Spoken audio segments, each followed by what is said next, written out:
Seigneur, à notre secours. Gloire au Père et au Fils et au Saint-Esprit, au Dieu qui est, qui était et qui vient, pour les siècles des siècles. Amen. L'ange du Seigneur porta l'annonce à Marie, et elle conçut du Saint-Esprit. Je vous salue Marie, pleine de grâce, le Seigneur est avec vous. Vous êtes bénie entre toutes les femmes, et Jésus, le fruit de vos entrailles, est béni. Sainte Marie, Mère de Dieu, priez pour nous pauvres pécheurs, maintenant et à l'heure de notre mort. Amen. Voici la servante du Seigneur, qu'il me soit fait selon votre parole. Je vous salue Marie, pleine de grâce, le Seigneur est avec vous. Vous êtes bénie entre toutes les femmes, et Jésus, le fruit de vos entrailles, est béni. Sainte Marie, Mère de Dieu, priez pour nous pauvres pécheurs, maintenant et à l'heure de notre mort. Amen. Et le Verbe s'est fait chair, et il a habité parmi nous. Je vous salue Marie, pleine de grâce, le Seigneur est avec vous. Vous êtes bénie entre toutes les femmes, et Jésus, le fruit de vos entrailles, est béni. Sainte Marie, Mère de Dieu, priez pour nous pauvres pécheurs, maintenant et à l'heure de notre mort. Amen. Priez pour nous, Sainte Marie, Mère de Dieu, afin que nous devenions dignes des promesses du Christ. Prions le Seigneur. Que ta grâce, Seigneur, notre Père, se répande en nos cœurs. Par le message de l'ange, tu nous as fait connaître l'incarnation de ton Fils bien-aimé. Conduis-nous par sa passion et par sa croix jusqu'à la gloire de la résurrection. Par Jésus, le Christ, notre Seigneur. Amen.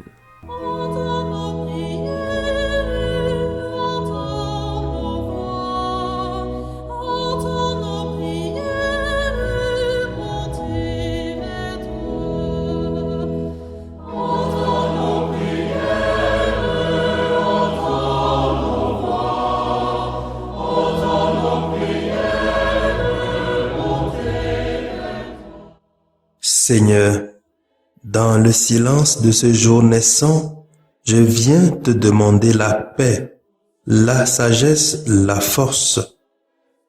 Je veux regarder aujourd'hui le monde avec des yeux tout remplis d'amour, être patient, compréhensif, doux et sage, voir au-delà des apparences tes enfants, comme tu les vois toi-même, et ainsi ne voir que le bien en chacun.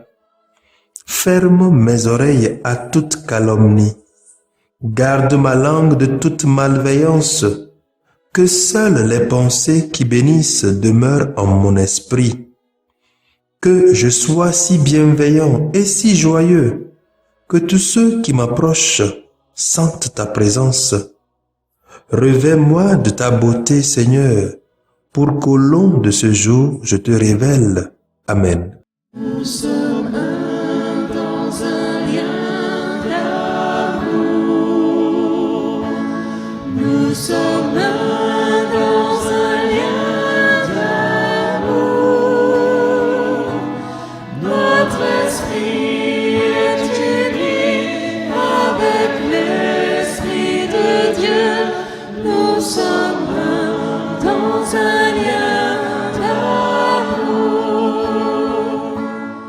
Écoutons les textes de ce troisième dimanche du temps ordinaire, dimanche de la parole de Dieu et de l'unité des chrétiens.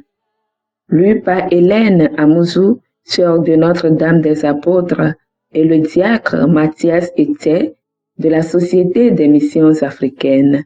Commenté par le père Horacio Tebu de la Société des Missions Africaines. Prenons-nous par la main et le monde verra. Nous sommes un dans un lien d'amour.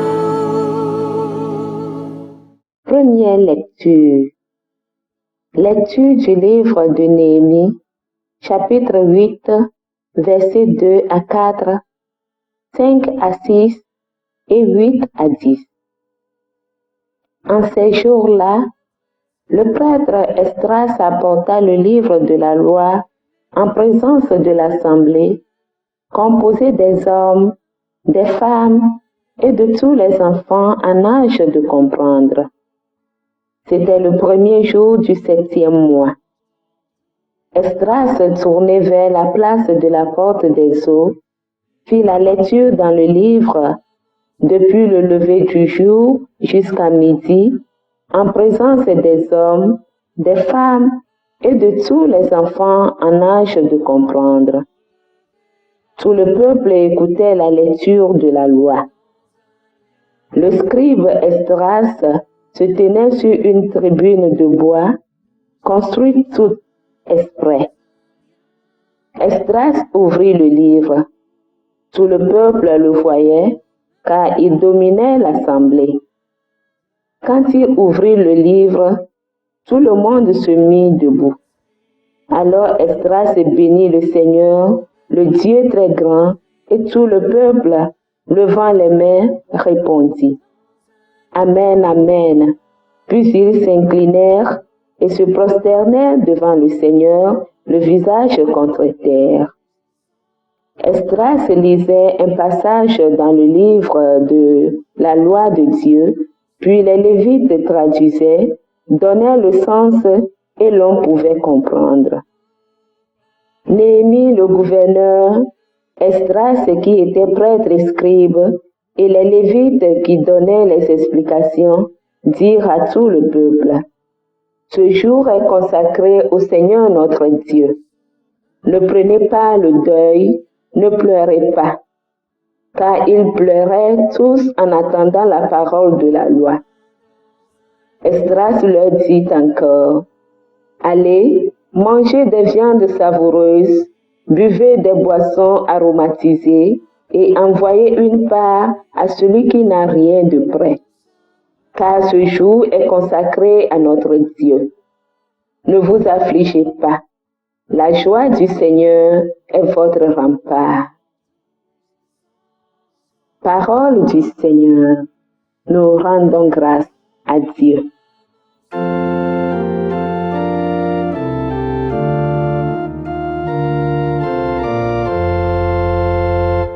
Tes paroles, Seigneur, sont esprit et elles sont vie. La loi du Seigneur est parfaite, qui redonne vie. La charte du Seigneur est sûre, qui rend sage les simples. Les préceptes du Seigneur sont droits, ils réjouissent le cœur. Le commandement du Seigneur est limpide, il clarifie le regard. Tes paroles, Seigneur, sont esprit et elles sont vie. La crainte qu'il inspire est pure, elle est là pour toujours. Les décisions du Seigneur sont justes et vraiment équitables.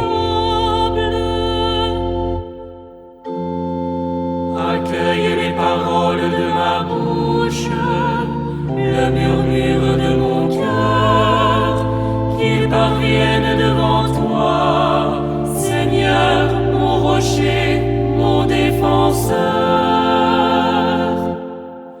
Tes paroles, Seigneur, sont esprit et elles sont vie. Deuxième lecture. Lecture de la première lettre de Saint Paul apôtre aux Corinthiens, chapitre 12, versets 12 à 30. Frères, prenons une comparaison. Le corps ne fait qu'un, il a pourtant plusieurs membres. Et tous les membres, malgré leur nombre, ne forment qu'un seul corps. Il en est ainsi pour le Christ. C'est dans un unique esprit, en effet, que nous tous, juifs ou païens, esclaves ou hommes libres, nous avons été baptisés pour former un seul corps. Tous, nous avons été désaltérés par un unique esprit. Le corps humain se compose non pas d'un seul, mais de plusieurs membres. Le pied aurait beau dire « Je ne suis pas la main », donc je ne fais pas partie du corps. Il fait cependant partie du corps. L'oreille aurait beau dire « Je ne suis pas l'œil, donc je ne fais pas partie du corps. Elle fait cependant partie du corps. Si dans le corps, il n'y avait que les yeux, comment pourrait-on entendre? S'il n'y avait que les oreilles, comment pourrait-on sentir les odeurs? Mais dans le corps, Dieu a disposé les différents membres comme il a voulu. S'il n'y avait en tout qu'un seul membre, comment cela ferait-il un corps? En fait, il y a plusieurs membres et un seul corps. L'œil ne peut pas dire à la main « Je n'ai pas besoin de toi ». La tête ne peut pas dire aux pieds « Je n'ai pas besoin de vous ». Bien plus, les parties du corps qui paraissent les plus délicates sont indispensables. Et celles qui passent pour moins honorables, ce sont elles que nous traitons avec plus d'honneur. Celles qui sont moins décentes, nous les traitons plus décemment. Pour celles qui sont décentes, ce n'est pas nécessaire. Mais en organisant le corps, Dieu a accordé plus d'honneur à ceux qui en est dépourvus. Il a voulu ainsi qu'il n'y ait pas de division dans le corps, mais que les différents membres aient tous le souci les uns des autres. Si un seul membre souffre, tous les membres partagent sa souffrance. Si un membre est à l'honneur, tous partagent sa joie. Or, vous êtes corps du Christ et, chacun pour votre part, vous êtes membre de ce corps. Parmi ceux que Dieu a placés ainsi dans l'Église, il y a premièrement des apôtres, deuxièmement des prophètes, troisièmement ceux qui ont charge d'enseigner. Ensuite, il y a les miracles, puis les dons de guérison, d'assistance, de gouvernement, le don de parler diverses langues mystérieuses. Tout le monde, évidemment, n'est pas apôtre, tout le monde n'est pas prophète, ni chargé d'enseigner. Tout le monde n'a pas à faire des miracles, à guérir, à dire des paroles mystérieuses ou à les interpréter. Parole du Seigneur, nous rendons grâce à Dieu.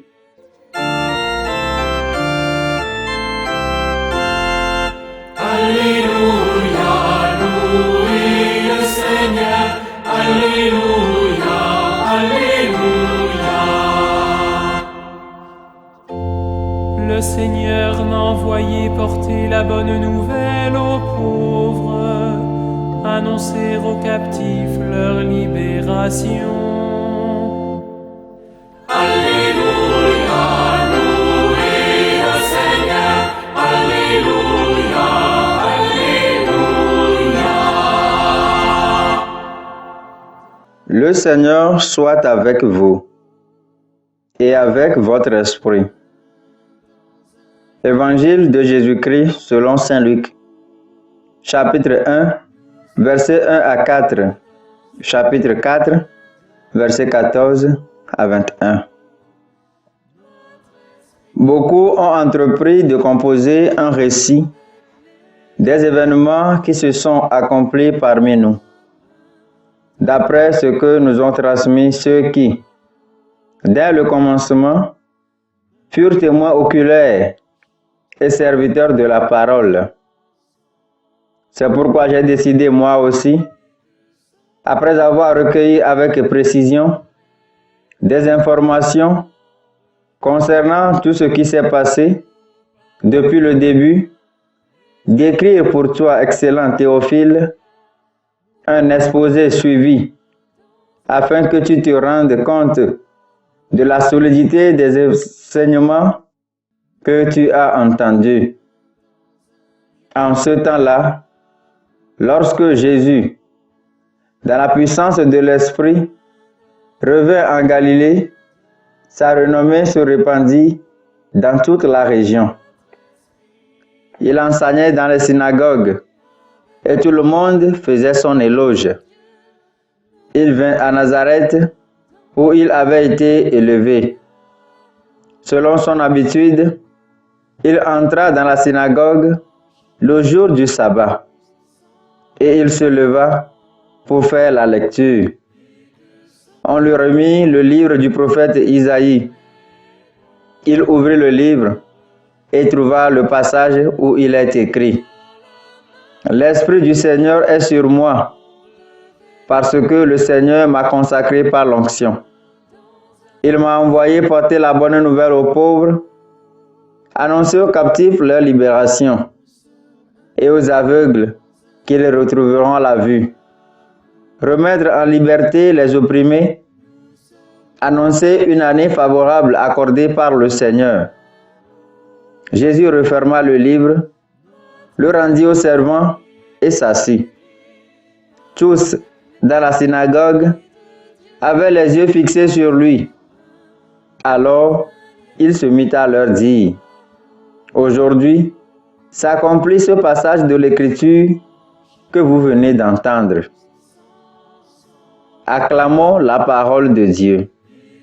Louange à toi, Seigneur Jésus. Prenons-nous par la main et le monde verra. Nous sommes un dans un lien d'amour.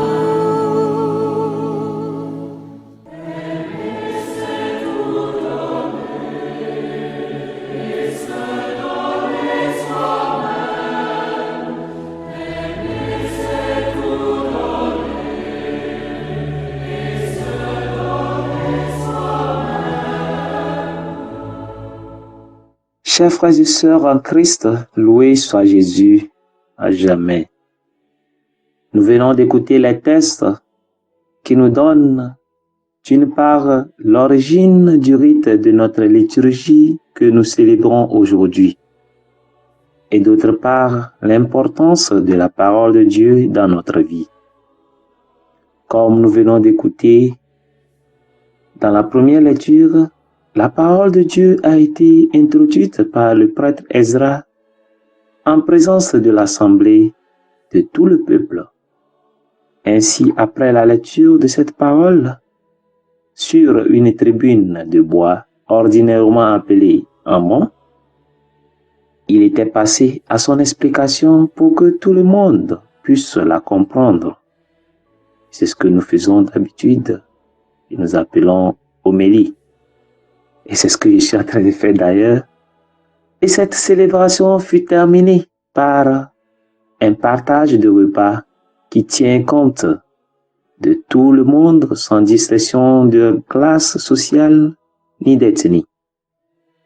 Et c'est ce que nous continuons aujourd'hui dans nos célébrations liturgiques.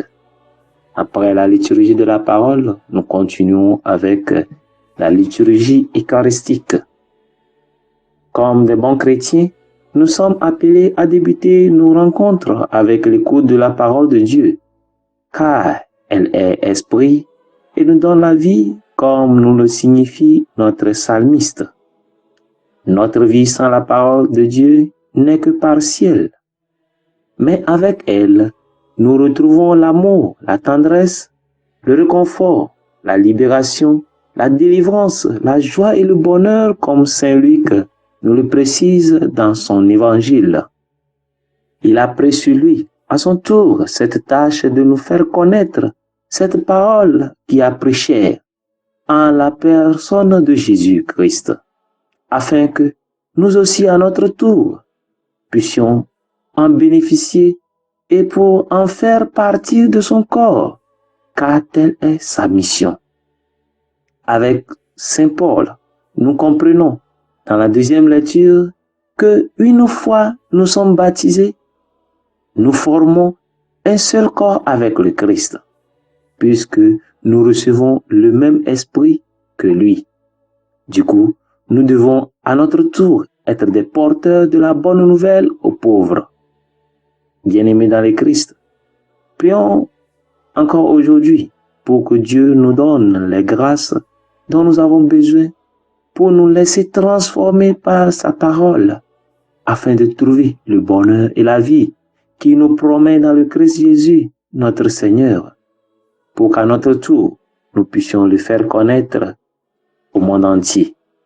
Lui qui vit et règne maintenant et pour les siècles des siècles. Amen.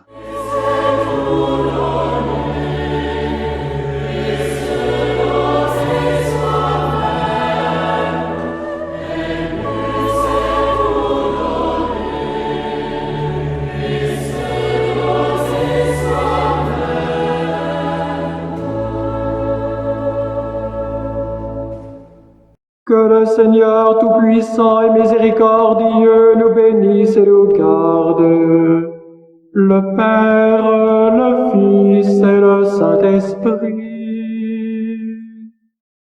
Amen. Bénissons le Seigneur. Nous rendons